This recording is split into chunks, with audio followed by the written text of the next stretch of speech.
Halo student, how are you? Selamat siang. Kita ketemu kembali dalam mata pelajaran ekonomi.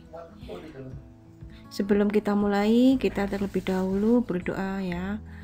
Kita berdoa menurut agama dan kepercayaan masing-masing, biarlah pembelajaran ini nanti bisa dipahami dan anak-anak bisa melaksanakan. Oke, berdoa dipersilakan. Selesai. Oke student, kita akan mulai pelajaran ekonomi tentang masalah ekonomi. Kita masuk di bab 2. Materi pembelajaran. Dalam memenuhi kebutuhannya, manusia dihadapkan dalam berbagai masalah, yaitu masalah yang terjadi mungkin karena jumlah dan macam kebutuhan manusia ini tidak terbatas. Berdasarkan teorinya, masalah ekonomi yang dihadapi manusia dibedakan menjadi 2 macam, yaitu masalah ekonomi klasik dan ekonomi modern. Pertumbuhan ekonomi yang baik dan stabil pasti menjadi dambaan setiap negara. Untuk itu, setiap negara harus memastikan bahwa sistem ekonomi yang diterapkan sudah sesuai dengan kriteria yang diharapkan, seperti memberikan kemungkinan untuk mencapai standar kehidupan yang tinggi, menghormati kebebasan ekonomi para individu secara wajar, yang memberikan kepastian ekonomi bagi seluruh anggota masyarakat, menghasilkan barang dan jasa yang sesuai dengan kebutuhan para konsumen dan dapat mendukung tercapainya perkembangan kesejahteraan masyarakat. Kemudian tujuan pembelajaran pada saat ini yaitu peserta didik mampu mengidentifikasi masalah pokok ekonomi yang bertujuan untuk tentang distribusi konsumen dan ekonomi modern, bagaimana untuk siapa barang diproduksi dengan tepat dan tanggung jawab. Selain itu juga inti dari masalah ekonomi pada dasarnya adalah bagaimana manusia dapat memenuhi kebutuhannya yang tidak terbatas dengan benda pemuas kebutuhan atau sumber-sumber daya yang terbatas. Kemudian tentang materi saat ini yaitu masalah pokok ekonomi klasik. Menurut teori ekonomi klasik, masalah pokok ekonomi dapat digolongkan menjadi 3, yaitu permasalahan utama yaitu sebagai berikut. Masalah produksi adalah agar dapat memenuhi kebutuhan manusia, maka barang dan jasa harus tersedia. Demi memenuhi hal ini, produsen harus mengetahui barang dan jasa apa yang saja yang dibutuhkan masyarakat.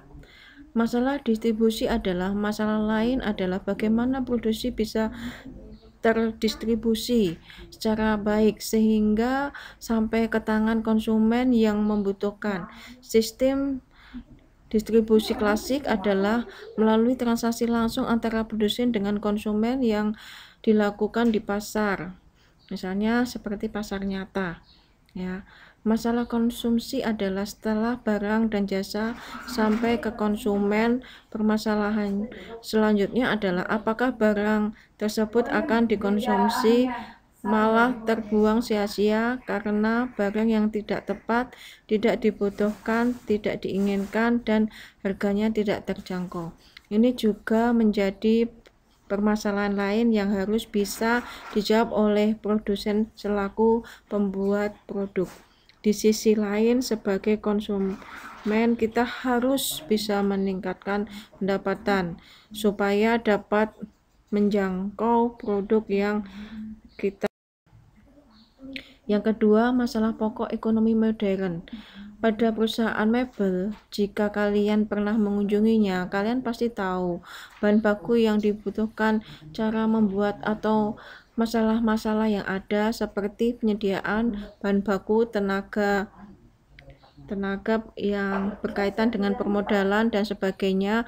Dalam upaya mencapai kebutuhan tersebut, timbul pokok masalah yang mendistribusi yang menjadi pertanyaan dan harus dipecahkan, meliputi apa yang dapat diproduksi, bagaimana cara memproduksinya, dan kepada siapa saja produksi tersebut akan dijual.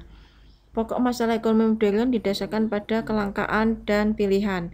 Masalah kelangkaan menjadi penyebab masalah dalam memilih, sehingga muncullah 4 pertanyaan mendasar tentang what, how, who, dan for dan whom yang dirumuskan sebagai barang dan jasa apa yang diproduksi dan berapa banyak, ini what.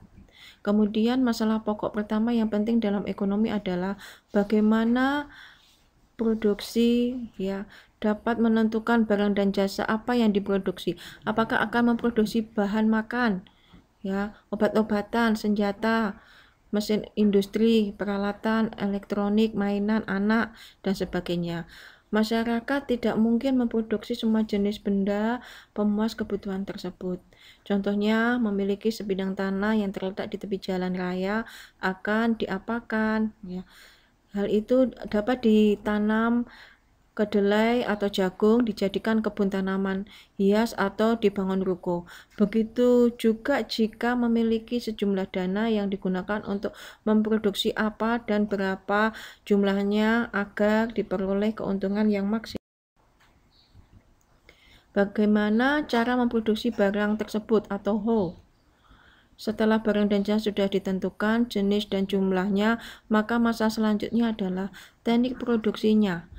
Dengan sumber daya yang ada, produsen harus bisa menentukan teknik produksi yang paling efisien untuk mereka. Berapa banyak jumlah karyawan, teknik apa yang digunakan. Selain itu, produsen juga harus bisa menentukan apakah akan memproduksi dengan tenaga manusia atau bantuan mesin. Yang selanjutnya adalah untuk siapa barang tersebut diproduksi atau for whom. Yaitu masalah ini menyangkut soal siapa yang memerlukan barang, jasa, dan siapa saja yang akan ikut menikmati hasilnya. Pada dasarnya, keuntungan dari barang dan jasa yang diproduksi bukan karena untuk konsumen saja, melainkan ada pihak-pihak lain yang menerima keuntungan, seperti misalnya karyawan akan menerima pendapatan, pemilik bahan baku akan mendapatkan upah, memiliki modal dan menerima bunga modal, dan tentunya produsen juga akan menerima keuntungan dan hasil penjualan produksinya. Oleh karena itu, masalah ini sangat berkaitan dengan siapa saja yang mendapatkan untung dari diproduksinya barang dan jasa, sehingga produsen harus bisa menyelesaikan masalahnya. Oke student, demikianlah materi yang kita bahas tentang masalah ekonomi.